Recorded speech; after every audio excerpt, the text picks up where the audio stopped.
Thank you, Chairman. Secretary Spear, yesterday the Army's budget was released, and again, there were no military construction projects to support the testing and evaluation missions at White Sands Missile Range.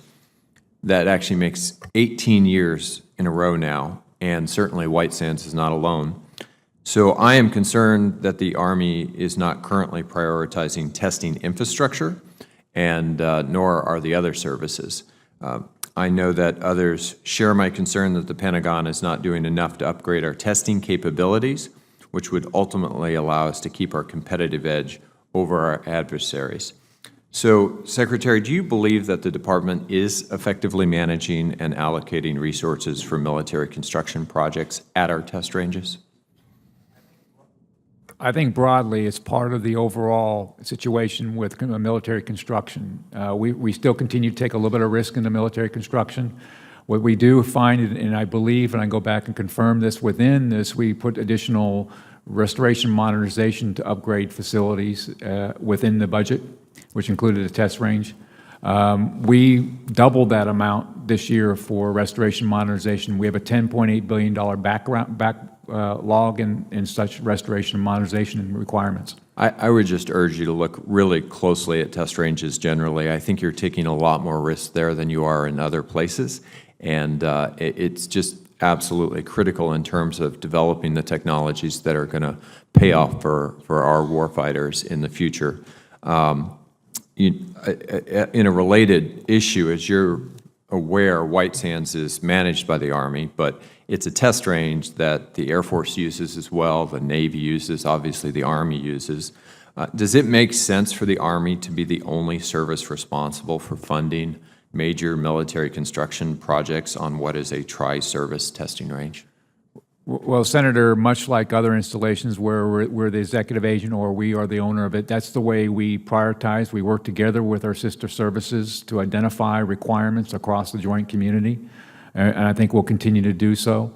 I think it's been the past, predictable funding and level of funding to get at the stability, to take care of things on a recurring basis, and we took risk over time on those things. And you have my commitment. I'll go back and review those things, because I would agree, as part of what we talked about earlier in the acquisition process, earlier testing and the ability to look at things earlier in the testing cycle is very important. I appreciate your commitment on that, and I want to just highlight one military construction project at White Sands in particular, because it sort of tells the story of what is being passed up over the course of the last 2 decades. The Network Communications Center for the range was built in 1962. It actually caught fire a couple of years ago, but it has not been a priority in recent years. And I think in the era of big data and technology, a modern information facility is pretty critical for transmitting the vast amounts of data that pass through White Sands at this point, for the data that's being generated during those tests. So that's just one particular example.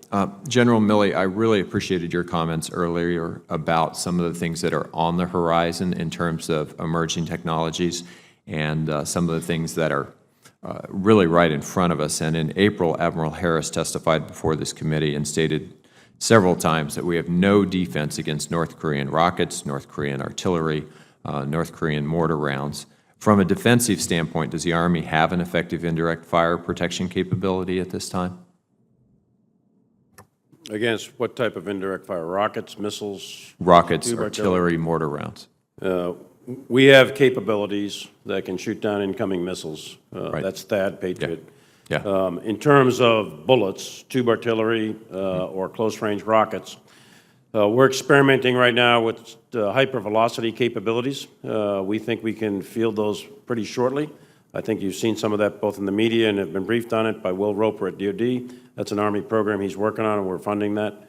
And that will be important if we can make that happen, and that'll increase significantly our capability to shoot down incoming rounds. In addition to kinetics, which tend to be incredibly expensive on a per-round basis, I was very pleased to see that the Army budgeted for next-generation weapon systems by funding the 50-kilowatt high-energy laser on a Stryker vehicle. And I think that shows enormous potential, not just potential. I think we're at a place now where we've shown that we can shoot down mortars with realistic governmentally funded lasers and do it on a very low cost per shot capability. So I would urge you to continue to focus on that. But I don't want to mislead you. These programs are not ready for prime time yet in the fielded force. So you're talking several years there of consistent, predictable funding to make those real, developed, and distributed to the force.